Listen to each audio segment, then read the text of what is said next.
아주 쓰여지는 글자네요.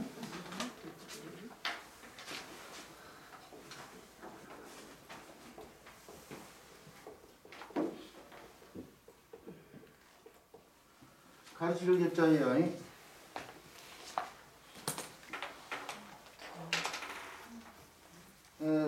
이 가르칠 글자를 이렇게 쓰신 분들이 많은데요. 이렇게요.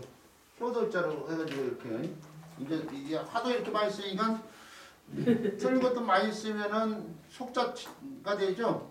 통습처럼 사람들에 의해서 많이 쓰이는 속자인데 속자가 그래서 통용이 되긴 하지만은 현장에서 교육할 때는 이렇게 쓰지 마시고요. 반드시 이렇게 써주셔야죠. 이렇게 써놓고 설명을 효도자로 설명을 하면은 글자의 본역은 어그러진 설명이 될 수 있게요. 효자가 되라고 손에 책지 들고 닭을 채라. 그 글을 듣는 말이지만 사실은 그 글자가 갖고 있는 제대로 된 설명은 아니죠. 근데 애초에 이렇게 가르치기 글자를 애초에 처음부터 이렇게 써서 가르치는 사람들이 있어요. 그런 사람들이 한자 교육을 엉망으로 만들어 놓는 거라니까요. 정자가 아니니까 이렇게 쓰지 마시고요. 이렇게 써서 효도자로 설명을 글자가 아니죠. 바른 글자가 이 글자인지 바른 글자로 써놓고 나면 이게 오늘날 쓰인 글자로 놓고 요 형태가 있고 그 다음에 요 글자가 있고 그 다음에 이것의 형태가 있는데 이게 또 이제 단독의 문자로 쓰이는 글자니까요. 그것이 형태인데 이것은 사실은 요걸 변형인 거죠? 예. 요걸 변형해서 이렇게 써놓는데 이것은 무슨 자예요? 점계효. 점계효라는 글자죠? 점계효. 그 다음에 요건 오늘날 흔히 아들자 하고 있지만은 아이자자죠? 아이자자.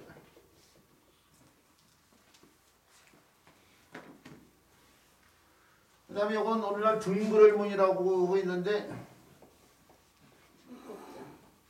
그렇죠. 등글문이라고 하는데 칠복자를 변형시켜 놓은 글자죠? 네. 등글문이라는 용어를 쓰지 마세요. 요 글자가 단독 문역 쓰임이 있는 글자는 아니지만 뚜껑을 제대로 부여받아서 치다의 복이라는 걸 갖고 있는데 그것이 손에 책지 같은 걸 들고 있는 형태죠.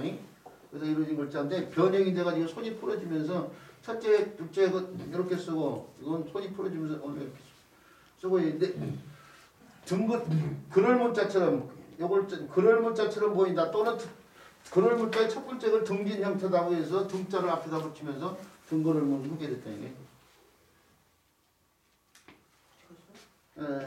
이 글자의 명칭을 등글을문 하는데 글을문과 관련이 있어요. 명칭이 자주 많이 쓰이는 글자를 바탕으로 해서 명칭이 되어 있는데요. 글을문칭인데 그 글자처럼 보인다고 해서 같은 등자를 쓴 등글을문이라고 하는 사람도 있고 아니면 첫 번째 핵을 한쪽으로 등진 형태로 표현했다고 해서 등글을문이라고 한다 이거예요. 근데 그게 정확히 밝혀지지 않았어요. 사실은. 사실상 등글을문이라는 용어를 안 쓰는 게 좋을 것 같아요. 우리는. 그럼 뭘로 써? 칠복. 칠복자로 쓰면 그거는 이렇게 되는 거야. 그럼 문제가 생겨. 베풀을 자로 쓸 때에 칠복자로 이렇게 베풀을 자를 이렇게 쓸 수도 있고 이렇게 쓸 수도 있는데 알았습니다. 이럴 때는 등글음이라고 얘기해도 이때는 칠복자라고 해야지야 원하는 글자를 쓸 거 아니야. 잘못했습니다. 그 명칭을 정확히 해줘야죠. 아니면 등글음을 하기 싫으면 칠복자의 변형자로 하든지. 그러니까. 네, 칠복자의 변형자로 해야지. 칠복자라고 하면은 요렇게 써야 될 글자 이렇게 써버리는 상황이 돼요. 네. 네.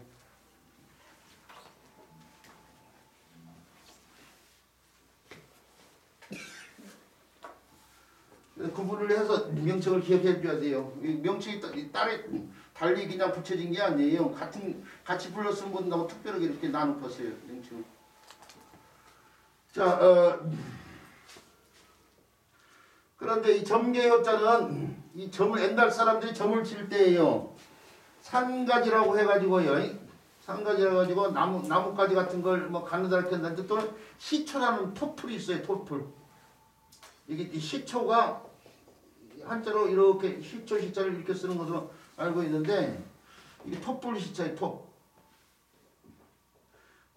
토풀 시자인데 뭐 좀 유감스럽게 죄송하다는 얘기지만 제가 한자 기억으로다 보면 정확히 알지 못하고 설명 경우가 많은데 이 톱불이 뭔지 정확히 저도 몰라요 사실은.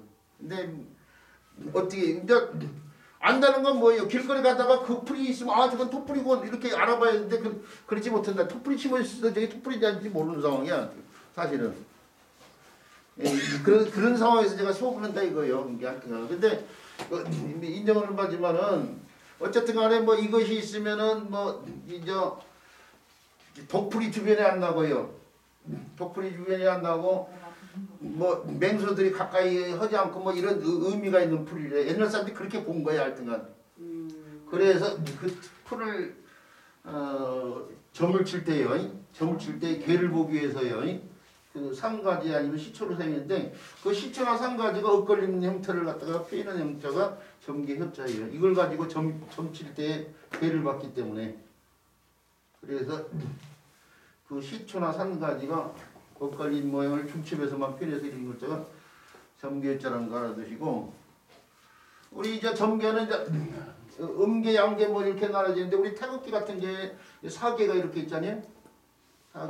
사개를 여기하고 여기가 좀 많이 헷갈리는데 이게 강배공 이게잖아요. 이게 건개고 이거 건개고요. 건개 이거 태극기 들어가는 거니까 태극기 들어가니까 개 이름 정도도 알아둬야 될 거 아니에요. 건개는 하늘이 하늘. 저 누구의 저 어이가 같다 이 생각에 하늘이 모르니까 걱정을 했다고. 기후. 예, 그렇죠. 기후. 기나라 사람이에요. 기후. 하늘이 무너지지 않는 게 이렇게 하늘에 눈에 보이지 않는 기운이 가득 차 있는 거예요 지금. 그 기운이 차 있기 때문에 무너지지 않는 거예요. 이게 양계가 이렇게 기운이 가득 차 있어서. 그리고 건개는 땅에서 이렇게 음계를 세 개를 펴는데 땅에서 만물이 솟아나니까 펴는 거 이거. 그다음 이계는 뭘 상징한다고요? 이게 남은 것이 하나는 이거이고 하나는 이거이잖아. 그러죠? 네. 요것이 여기 들어가 있죠? 여기 이렇게. 이게는 불을 갖다가 불을 피우는 거예요. 불. 이게 불이야 불. 우리 불 갖다 이렇게 쓰는데 이 불의 기운이 이렇게 올라가 있고 점들이 이렇게 펴있다고 생각하시면 돼요. 그 다음에 이걸 세워서 보면 이렇게 펴있는데 여기서 나온 게 물자 비슷하죠. 이게 물이야 물. 물이야 물. 아 옛날 아이들이고요. 아이들이고 이 땅이고요. 이건 하늘, 이것은 불, 이건 물, 이건 땅이고요. 옛날 아이들이고 오래됐죠. 한 17, 8년 뭐 그렇게 됐는데 그 용인에 그 유명한 놀이 시설 있잖아. 예, 거기 갔더니 이걸 표현했는데 이걸 잘못 표현했더만. 관광 이제 벽에다가 이걸 태극기를 설명했는데 표현했는데 물불 이런 것들을 잘못 표현했더라고요. 예, 아이고 저거 가서 잘못 이거 철거라든지 차라리 고치라고 하고 싶었는데 아이 신경 쓰느라고 그걸 얘기 못하고 하는데 두고 아이 그걸 좀 얘기하고 나왔을 걸 그랬나. 나중에 또 가봐서 한 5년 뒤에 없어졌더라고. 여기 태극은 이렇게 이걸 이렇게 해가지고 이렇게 쓴 사람이 굉장히 많다니까요. 이렇게 쓰면 이렇게 해가지고 올라갔다 내려가는 사람들이 많은데 내려갔다 올라가야 되죠. 요것도요. 이제 개 수만 하나 셋넷 다섯 여섯 이렇게 바뀌잖아. 이것도 순서대로 이렇게처럼 그것도 이렇게 저는 그렇게 기억해. 셋, 넷, 다섯, 여섯 이렇게처럼 선이요. 선이 이제 선으로 얘기하면 안 되겠지만 개니까. 근데 셋, 넷, 다섯, 여섯 이렇게 되는 처럼 이렇게 선을 그으면 이렇게 된 것처럼 이것도 이렇게 위로 내려갔다 올라가는 거지. 그렇군요. 태양을 갖다 음량을 표현할 때. 그렇게 기억한다니까. 옛날에 처음 배울 때 그렇게 기억을 해가지고 그게 머릿속에 계속 남아있는 거예요. 하여튼가 태극기의 사계에 관련된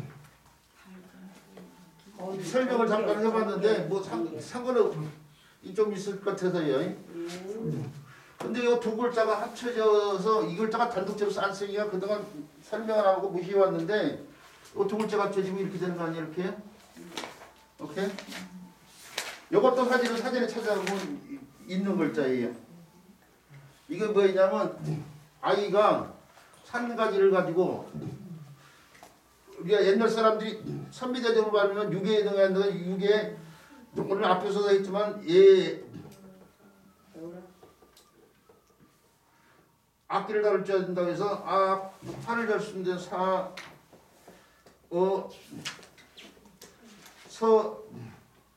순대 그동안에 최고 먼저 배울 아이들이 가운데 아이들처럼 어린 아이들이 최고 먼저 배우는 게 관음산지 예법이나 악기냐 활쏘기냐 말모르기냐 글쓰기냐 셈을 배우냐 셈이 최고 먼저라고 저는 생각해요. 그 셈을 세 가지를 가지고 배우는 거예요 지금. 이게 배울 교자예요 배울 교자 이거.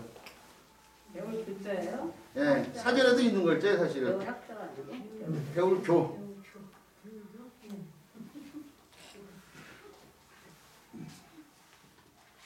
그런데 이게 효가 의미에서 영향을 줬다고 생각하시면 돼요. 그런데 요 글자가 다시 이렇게 배울 합자오고 반대로 쓸게요. 가르칠 교자오고 배울 합자로 이렇게 다시 쓰이거든요. 공통으로 들어갔다고 생각해야 돼요. 예, 하나는 배움을 가르치는 거고 하나는 배움을 받는 거이고 가르침을 주는 것과 받는 것 관련된데 이게 가르칠 교자고 이게 배울 학자인데 거기에 공통으로 요걸 갖다가 이렇게도 표현할 수 있는데 그것이 이렇게 들어가 있고 여기에는 그대로 이렇게 들어가 있네. 더 덧붙인 것이 여기는 요 글자가 더 덧붙였는데 요거 더 덧붙였는데 이게 손에 책지를 들고 있는 거 아니에요? 저 김홍도 그림 보면 서당 그림이 보면은 아이가 우는 아이가 있잖아요 가운데 네. 그 책짓을 맞아서 우는 거 아니에요 지금.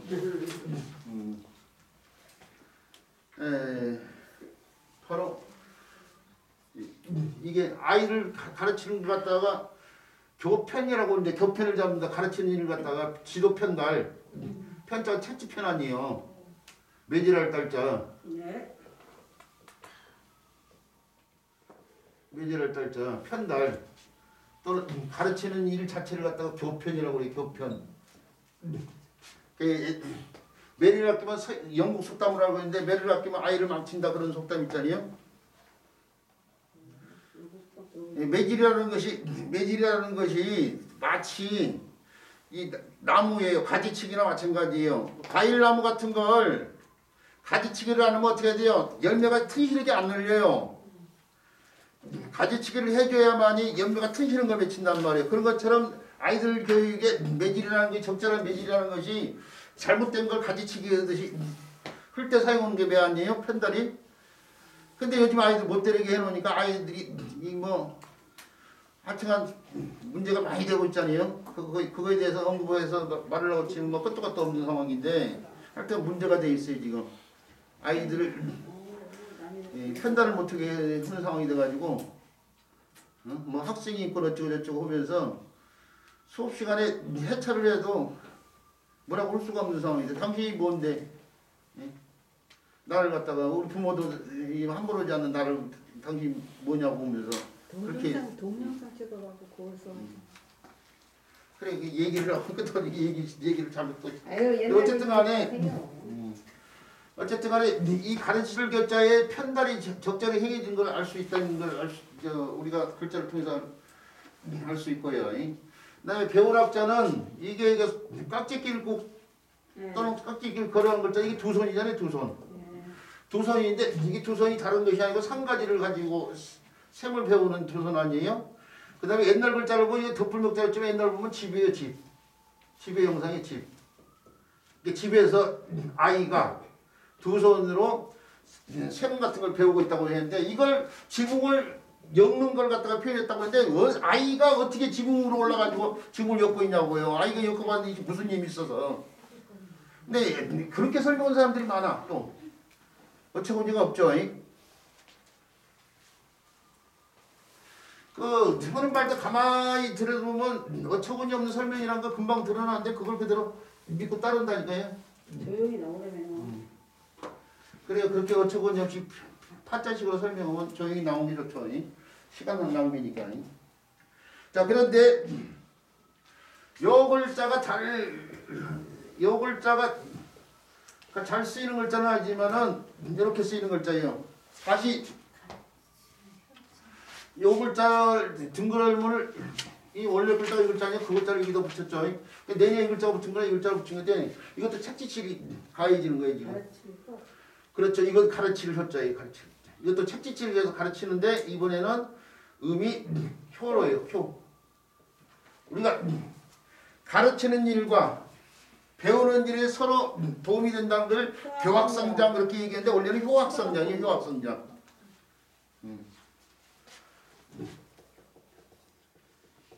가르치는 일과 배우는 일이 서로 잘하게 한다는데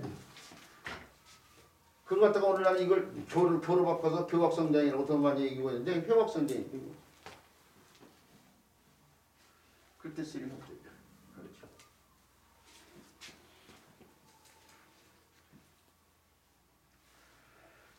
그런데 이 배울학자가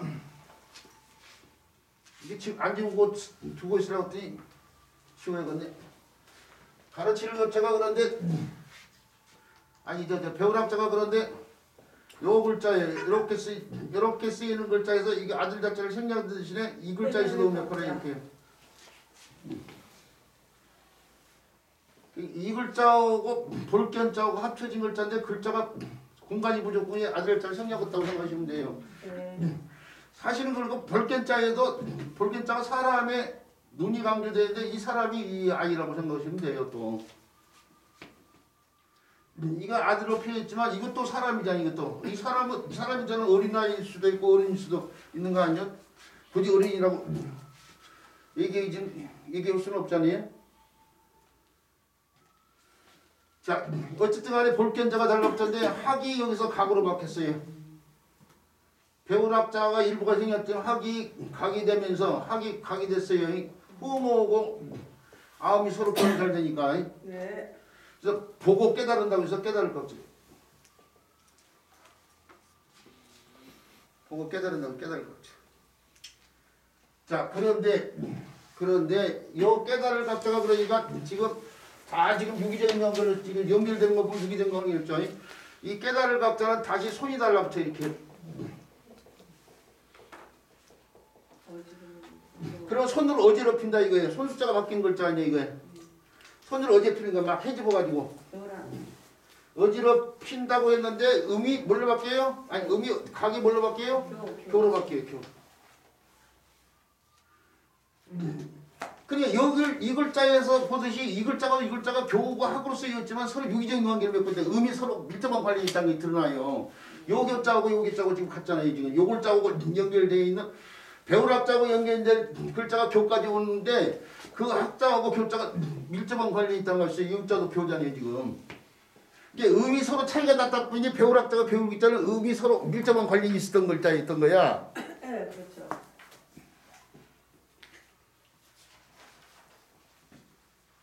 근데 이런 걸 지적하는 책들을 본 적이 없어요. 그런데 서로 배울학자하고 배울 교자가 음에 밀접한 관련이 있다는 걸 우리 선생님들은 이참에 배워서요. 요 글자 두 개가 서로 음에도 일정한 관련이 있다는 사실을 언급할 필요성이 있어요.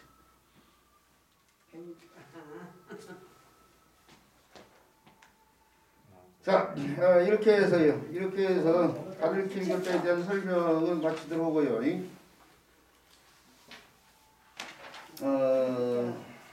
이렇게 가르칠 끝나고 나니까요. 이정편 22장에 신춘하자를 다 했네요. 그러면 이정편 제20장에 모든 글자를 갖다가 다 배웠다는 얘기가 되는데요. 그래서 읽는데 큰 어려움이 없죠. 자, 문장풀이를 제가 해놓은 거 한번 살펴보는데요. 개강자가 물었어요. 백성으로 하여금 공경하고 충성하도록 권면하려면 어찌 합니까? 그렇게 개강자가 물었어요. 그러니까 공자가 말을 했다 이거죠. 임하기를 장엄하게 한다면 공경하고 효도하고 사랑하게 아니 죄송합니다. 임하기를 장엄하게 한다면 공경하고 그다음에 효도하고 사랑하게 한다면 그랬는데 이걸 좀 고쳤어요. 교정하면서 하계를 빼세요. 효도하고 사랑한다면 이렇게 바꿔서 피동사를 자동사로 피동사 형태로 풀이된 걸 자동사 형태로 바꾸세요. 효도하고 사랑한다면 충성하고 잘하는 일을 들어 쓰고 능하지 않는 자를 가르친다면 권면할 것입니다. 이렇게 풀이했네요. 자, 일부를 고쳤지만 제가 책으로 지금 안내 좀 나온 것이 더 좋기는 했지만은 책으로 안 나와서 위로가 되는 것이 이렇게 교정할 수 있는 기회가 주어지는 거예요. 네. 아마 앞으로도 교정될 부분이 많을 거예요. 제가 급하게 이걸 쓰느라고 깊이 있게 연구를 못한 상태에서 쓰다 보니까 좀 교정되는 부분이 생길 거예요. 앞으로도요. 네, 그 점을 헤아려 주시기 바란대요. 자, 앞으로 글자를 통해서 문장풀이를 해보죠. 문장 풀이기 전에 공간 상황을 갖다가 문장과 관련해서 공간 상황을 살펴보는데 등장인물 둘이에요. 개강자하고 그다음에 공자하고요. 둘이죠. 둘이 얘기를 나눈 상황인데 그 얘기가 뭐 경이나 총 뭐 이런 걸 들어서 지금 얘기를 하고 있네요. 자, 그런데 이 문장을 이해하려면 개강자에 대해서 알고 넘어가지 않으면 안 되는 상황인데 개강자가 노나라 환공의 후손이에요. 황공이 제후 아니요? 제후의 후손이면 대부가 되는 거죠. 적장자가 아닌 이상은요. 우리 앞에서 맹의자 할 때 한번 배웠어요. 이게 공자 살았던 시대에 노나라의 세력가들이 삼원씨가 있어요. 삼원씨가 있는데 삼원이요. 이 황공의 후손들과 관련돼 있거든.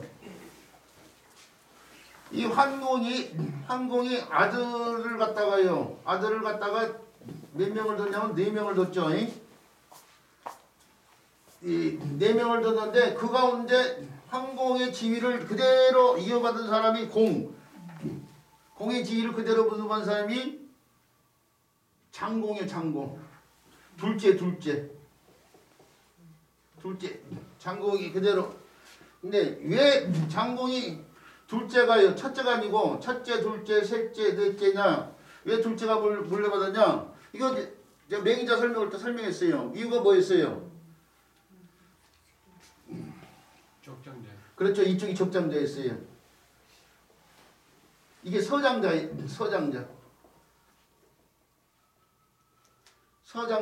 이게 적장자인데 둘째가 그러니까 적실이에요. 서실은 정비가 정실 어미가 아니다 이거예요 지금. 우리가 홍길동에 보면은 적서차별을 한다고 할 때에 저건 본체에서 난 거이고 이건 후실에서 난 거라니까요. 이게 먼저 났지만은 후실에서 났기 때문에 적실의 아들이 그대로 지위를 물려받은 거예요. 그런데 이 사람은 그러면 이제 서자가 적차자가 되는데 요 사람은 서차자가 되고요. 요 사람이 적처자가 돼요. 적차자가 돼요. 적차자. 그러니까 같은 배에서 나온 사람이 이 두 사람이고 같은 배에서 나온 사람이 이 두 사람이에요. 서장자, 서차자, 적장자, 적차자. 이 적실의 아들이 아버지 지위를 그대로 물려받은 거예요. 그럼 이 사람들이 어떻게 돼? 대부가 이제 세 사람은 대부로 바뀌는 거죠. 대부가. 이 사람. 근데 이 아들이 공의 아들이니까 공자,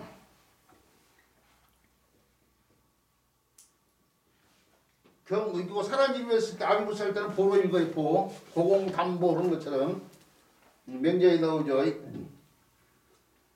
공자 경보고 이 사람은 이제 장공의 지위를 불러받았죠. 이 사람은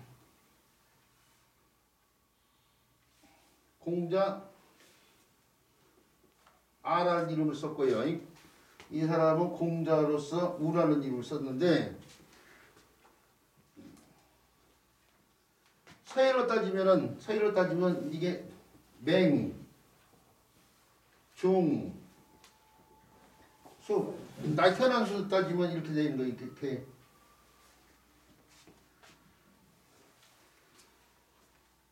이 사람 족장자가 이게 아버지 지혜를 물었는데 이 사람이 처음에 태어난 자손으로서 맹손씨라고 부르고 이 사람을 숙손씨라고 부르고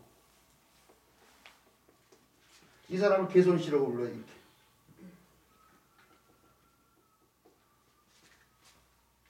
이 사만씨가 그래서 이게 아버지 제후의 지위를 물려받은 사람은 이게 대부 집안인데 대부가 이 맹손씨오고 숙손씨오고 개손씨 이렇게. 그 가운데 이 세 개의 대부 집안 가운데 가장 막강한 집안이 누구겠어요? 아버지 위를 물려받은 적장자 말고 적차자일 수밖에 없어요. 네. 적실의 출신인 적장자가 형담으로 지위가 막강할 수밖에 없어요. 그 당시에 적차별이 있었던 거 봐요. 차별이 좀 있었던 거 봐요.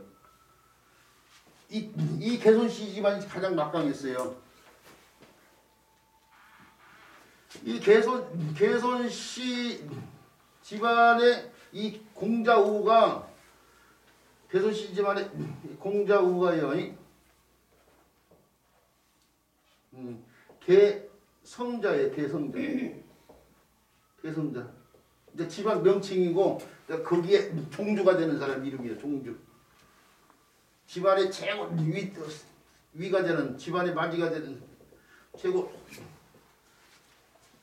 대표가 되는 사람 개성자인데 그 아들이 뭐냐면은 이거 계속 나와요. 이 사람들 이름 나와요. 개성자 우리 논어 배우다 보면 계속 나와요. 개문자의 문자. 종주표에 보면은 이게 종주표를 알고 있어야 돼. 개손씨 종주표를 알고 있어야 되는데 개문자고 그 다음에 개무자예요. 개무자. 개무자도 우리 책에 나와요. 논어에 나와요. 그 다음에 개평자예요. 개평자. 그 다음에 개환자가 나와요. 그 다음에 개강자예요. 지금 우리 책에 나오는 개강자.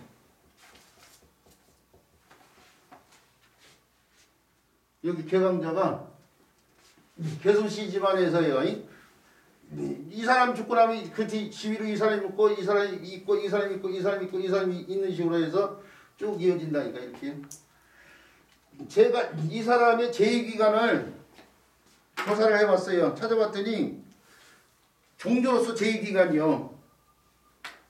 기원전 492년. 이게 필요한데 왜 이게 언제 종조로서 활동을 했는지를 알아둘 필요성이 있으니까요. 기원전 492년부터 468년까지 재위기간에서 468년 죽었다는 얘기요. 그런데 공자는 있죠. 공자는 몇 년도에 태어났어요? 기원전 551년이요. 색이 따라서 이색이 약간 쓰기 1년 이렇게 차이가 있는데 제가 이제 인용하고 싶은 건 있는데 그 다음에 479년에 죽었어요. 이 사람 제2기간에 죽은 거예요 지금. 그러니까 이게 이 사람이 제2기간은 공자 말년이에요. 공자 말년. 공자가 개강자를 만날 수 있던 상황은 공자가 551년 돼가지고 479년에 죽었는데 규위천하 55세부터 68세까지 규위천하를 했잖아요. 14년 동안. 그러고 그러고 나서 노나라 다시 들어가 69년인데 69년에 봤다는 얘기야 지금 이게 사실은. 공자 69세에 개강자가 그러고 환산해 보면 한 50 몇 살 정도 됐을라나? 뭐 그 비교를 해보면 이제 이렇게 적어놨으니까 비교가 되겠죠. 바로 그 시점이 공간 상황이에요 지금. 공자 69세 이후 개강자는 환산을 안 해봤네요. 지금 미천 안 해봤는데 한 50대 정도 됐으라고 생각하는데 그 시절에 서로 만나서 지금 얘기를 나오고 있는데 이 사람이 대부지만 상대부의 입장이에요. 사실은 이건 공자는 대사고에서는 했지만 하대부 자기도 얘기했잖아요. 대부지후라고 오종 대부지후 뭐 이렇게 얘기했잖아요. 문장에서 자기 스스로 공자가 자기를 갖다가 할 때 그 안현 외곽관을 갖다가 안현의 아버지 안도가 부탁하자 내가 대부지 뜻을 따르는데 어떻게 그 수레를 팔겠냐고 맨몸을 못 다닌다고 하면서 한 말이 오종 대부지후라고 했단 말이에요. 오종 대부지후. 대부의 뜻을 뒤를 따르는 게 자기도 대부다는 얘기인데 근데 그렇다고 치면 하대부 정도 되는데 지위는 똑같아요. 반면 공자가 나이가 많죠. 이런 상황 만약에 공자가 대부하고 얘기를 나눈 상황에서 저는 정했어요. 풀이를 갖다가 할 때 서로 존중하는 것으로 같은 대부로 취급해서 이게 대부는 하댓말을 쓸 수 있고 공자는 높임말을 쓸 수 있는 상황도 라고 생각할 수도 있는데 저는 똑같은 대부 입장이고 더더군다나 공자가 나이가 많으니까 그 당시에 또 뭐 의식을 갖고 있는 사람들의 만남이니까 공자도 존재를 하고 개광자도 존재를 했으려고 봐요. 그래서 풀이가 둘 다 존댓말로 지금 풀이를 해준 거예요. 지금 이유가 무슨 말인지 알겠죠? 네. 자, 그래서 이 사람들의 사회적 지위나 대화를 나눌 때 서로 존칭을 어떻게 해야 되는지, 존재를 어떻게 해야 되는지 상황도 해결이 된 상태예요, 지금. 자, 그런 거 알고 풀이를 해보는데요. 개강자 물었어요. 불일 사자 하여금 사자예요. 백성이자예요. 백성으로 하여금, 하여금 사자예요. 백성으로 하여금. 경하고 충하게 한다 이거죠. 공경할 경자. 그다음 충성할 축자인데 진심을 다하는 거야. 윗사람한테 충성하는 것으로만 생각하는데 그게 아니고 남한테 정성을 다하는 거라고 써요. 네. 충자가. 그래서 남을 공경하고 남에게 정성을 다하도록 써있자가 나오는데 이걸 접촉사로 본 사람도 있지만 저는 전치사로 봤어요. 수단이나 도구 또는 자격 같은 의미를 부여하는 전치사로 봤는데 권으로서 그렇게 풀이를 해야 되는데 이제 직역을 하면은 문장이 자연스럽지가 않으니까 그냥 권면하려면 이렇게 권면으로서 이렇게 하지 않고 권면하려면 이렇게 풀이를 했어요. 자, 권할 권자는 힘써 권한다 그런 의미예요. 힘써 권한다. 그러니까 백성으로 하여금 경하고 충하도록 힘써 권하게 하려면은 여지하 그랬는데요. 이와 같은 것을 같을 여자 그 다음에 갈지단 지시대명사 이와 같은 것을 어찌하겠는고 이렇게 물어봤다 이거예요. 그걸 갖다가 이제 책에서는 교재에서는 백성으로 하여금 공경하고 충성하도록 권면하려면 어찌해야 합니까? 하고 공자한테 이제 개강자가 물어봤다 이거죠. 그러니까 자활 공자께서 말씀하셨어요. 임한다 이걸. 지금 개강자가 대부잖아요. 대부로서 제후 밑에 급으로서 아래 백성들이 많을 거 아니에요? 그래서 임할 임자를 쓴 거죠. 임할 때는 지자는 동사 밑에 지자는 지시대명사지만은 굳이 해석 안 해도 된다고 했어요. 그 백성이죠. 네네야. 그러니까 백성 지자. 백성의 임하길 때는 으로서 뭐뭇으로서 행한다는데 장으로서 행한다고 있어요. 장음할 장자. 장음한다는 말이 위를 지켜가지고 위를 지켜서 자기 모습을 갖다가 드러내는 거예요. 지금 장음하게. 그러니까 우리 이것도 논에 나왔지만 군은 군답고 신은 신답고 올 때 군군신지 부는 부답고 부부자자. 자식은 자식다우는데 대부분 대부답게 그런 상황을 말한 거죠. 네. 여기 이 사람 시인은 이제 대부니까 대부답게를 대부답게 장엄한다면 곧 곧즉자예요. 곧 공경하게 해야 된다 이거 백성들이.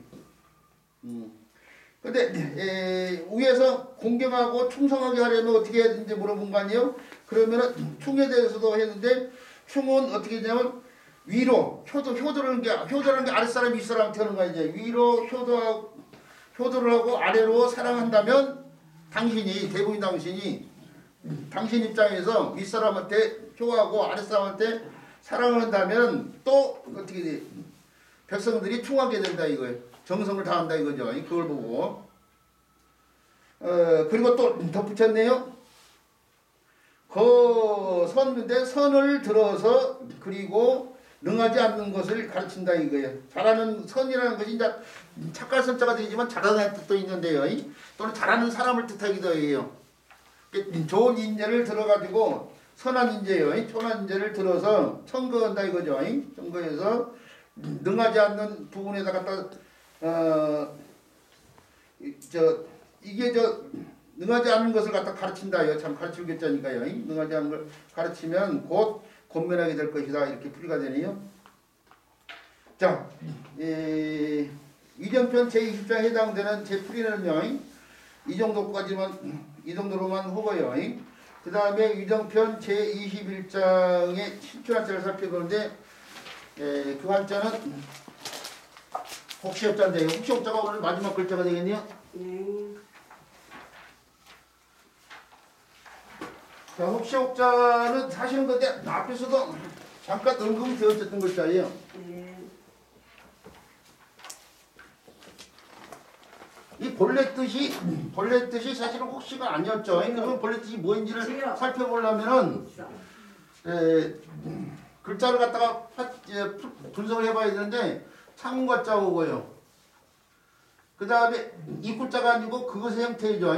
그것의 형태고 그 다음에 일자가 아니고 일자처럼 쓰이는 형태다 이거죠. 자, 이 세 개의 차소로 구성이 되어 있는데 창과자는 잘 알다시피 여기. 휘두르는 무기예요. 창중에 네. 휘두르는 무기. 휘둘러서 사용하는 무기고요. 그거 휘두르는데 이게 사람의 모가지를 탁 휘둘러 친다 이거. 그러면 그 다음 글자가 칠벌자 아니에요? 정벌한다고 할 때 쓴 글자. 나무를 치면 이제 벌목이 되는 거죠. 찌르는 창이 나중에 나오면 다 정확히 더 자세히 설명했지만 창모자죠. 창모자. 모순할 때 쓰는 창모자가 이게 찌르는 창이라면 이건 휘두르는 창이에요. 어쨌든 간에 무기 일종을 갖다가 표현했고 그 다음에 요 네모난 형태의 이 글자가 아니라고 했는데 이건 뭐냐 요 형태를 볼 수 있는 글자가 고그룹자예요. 고그룹자. 천초 시대 때가 주나라 때 아니에요. 주나라 초기에는 있죠.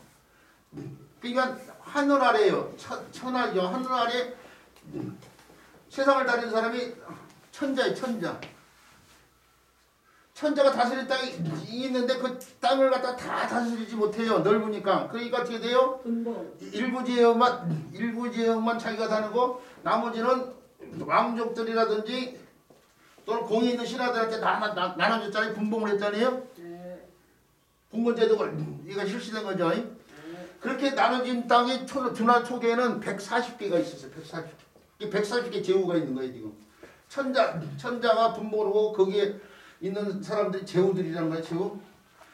제후가 140개 제후가 있다고 봐야 돼. 주나 초기에 140개 국으로 나눠져 있으니까. 근데 제후가 분봉이 된 땅을 어떻게 다니냐? 이게 일정한 곳에다가 읍성을 지어요. 읍성. 이게 제후가 나는 땅이 구급인데 구급 또는 읍성을 갖다가 진다니까요. 읍성. 이 고급자가 바로 고급자에 보이는 네모난 형태가 바로 이것도 같은 글자인데 이게 읍성을 갖다 펴는 거예요. 읍성.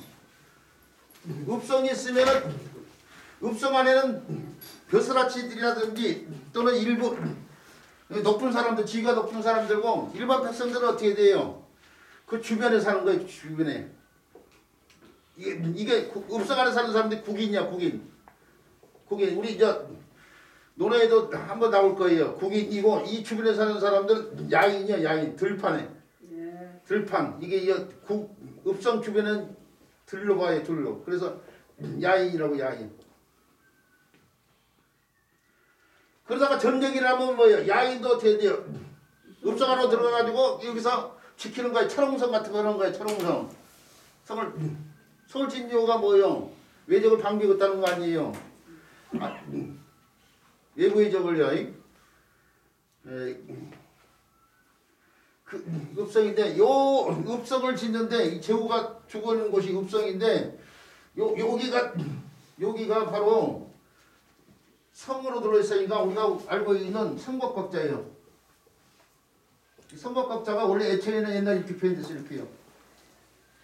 성을 두 겹으로 이렇게 표현한 거예요. 그 다음에 망루를 표현해서 적이 들어오는지 안 들어오는지 지켜야 될 망루. 망루를 이렇게 표현해서.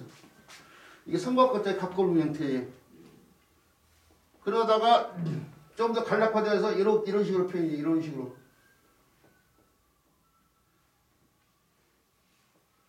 이런 식으로 표현이 되고 그것이 소진해 와가지고는 이런 식으로 표현이 돼.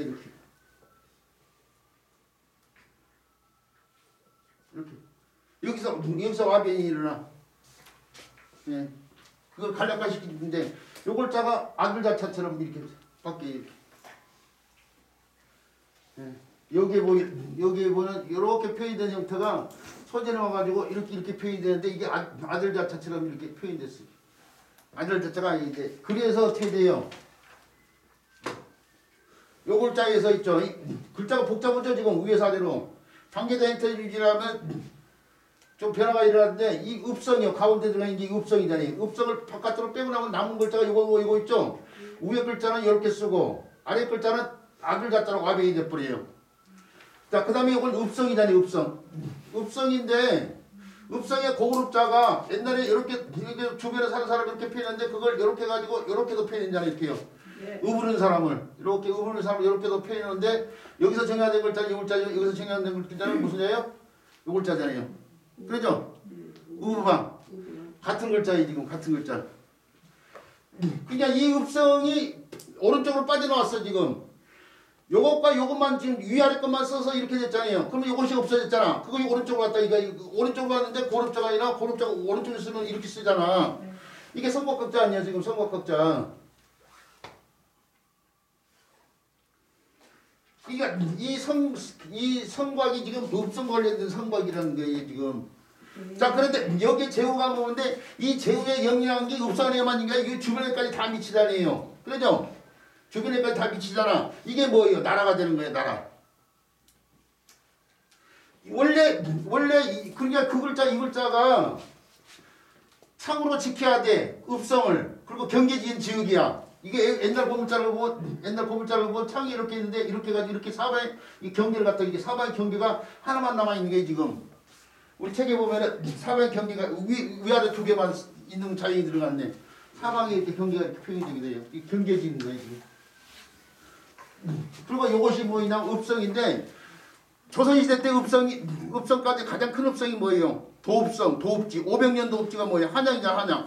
한양의 사진 성곽과 관련이 있는 거예요. 지금 이게 여기 성곽 여기다가 흥인지문 여기 도너문 여기가 숭례문 여기 홍지문을 만들었다 나중에 이제 폐쇄하고 숙정문으로 바뀌지만은 숙청문으로도 쓰이는 말이고. 어쨌든 간에 바로 이게 읍성 그래서 이게 원래는 도읍을 뜻하는 말이 이게 원래 본인은 도읍이나 도읍지가 어떻게 돼요?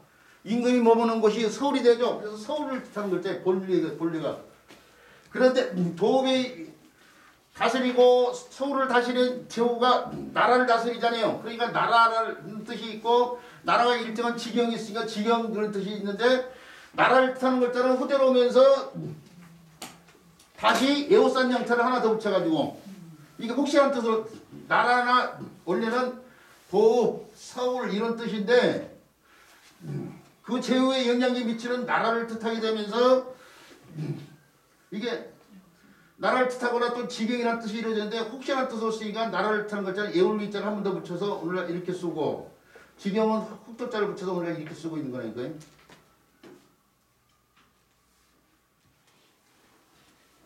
뭘 얘기를 조금만 길게 하면 말똥말똥 보면서 이거 이해가 안 되는데 뭐 그런 표정을 짓는데 다시 이렇게 혹시옥자는 창으로 지켜야 될 도읍이나 서울을 나타내는 글자 있다 이거요. 읍성 성곽을 지닌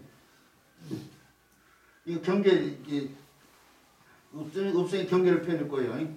그런데 거기서 뜻이 의미가 확대돼 가지고 도읍이나 서울에 있는 제후의 영향력이 미치는 나라나 또는 나라의 지경을 뜻하는 뜻까지 진지게 되는데 그런데 후대로 오면서 이 모든 뜻을 대신해서 혹시라는 뜻을 이 글자가 쓰여버리니까 그래 그럼 너는 혹시라는 뜻을 쓰이라 이거예요. 이게 이 글자가 이제 도읍이라는 뜻도 있고 서울이라는 뜻도 있고 나라라는 뜻도 있고 지경이라는 뜻도 있고 그런 거예요 지금. 그런데 주로 이제 나라나 지경의 뜻으로 쓰인 거죠. 그런데 그 혹시라는 뜻으로 이 글자가 쓰여버리니까 나라를 뜻하는 글자는 에울리자를 한 번 더 쓰고 이거 혹시옥자에다가 그대로 이게 두 개가 혹시옥자인데 거기다가 에울리자를 한 번 더 추가해서 일정 경계 다음에 에울리자를 쓰고 여기는 흑도자를 붙였다니까요. 그리고 시간이 지나면서 음이 달라져서 이것은 국이 되고 이거 역이 된 거예요 지금. 혹이나 국이나 여기 같은 데서 나온 의미인 거예요 지금.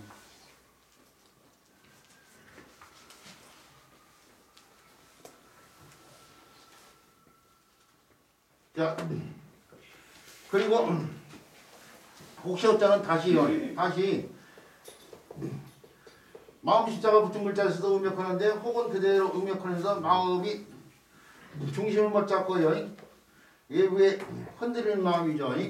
그 미혹하다는 미혹할 혹자가 되는데 공자가 40대에는 미혹되지 않는다고 했어요. 그래서 나온 말이 불호가 아니야 불호.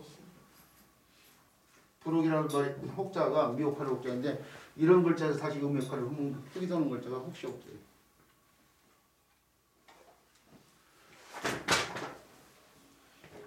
근데 옛날에는 이런 도읍이나 서울이라는 뜻을 갖다가 빼고 도등에 바꿔 설명하기도 했는데 지금 논어를 하려면 이게 도읍이나 서울이라는 뜻이 있다는 것도 알고 있어야 돼요. 왜 그러냐면 요 글자가 그런 뜻으로 쓰이기도 하고 있으니까. 그러면 혹시라는 뜻은 그냥 비슷한 뜻이에요.